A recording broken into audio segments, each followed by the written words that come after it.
In today's video, we will be creating a contact manually using Systemeio. As you will see, it is straightforward. Let's get going. Once you're logged in, you'll be taken to the dashboard.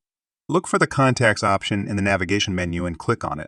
This will open the Contacts section, where you can manage your contacts. In the Contacts section, you'll find a Create Contact button. Click on it to start the process of creating a new contact. A form will appear where you can enter contact's information. Provide the necessary details, such as the contact's name and email address. Add any additional information you want to collect, although name and email will be sufficient. If you want to further organize your contacts, you can make use of the tagging features. This allows you to group contacts based on specific criteria, such as their interests, purchase history. After filling in the contact details, locate the Save button and click on it. The new contact will be saved in your Systemeio account. You will now be able to delete a contact when cleaning your email list.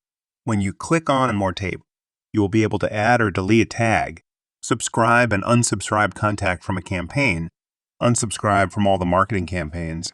Also, you will be able to export contacts. Great, you have now created your first contact. See you in the next video.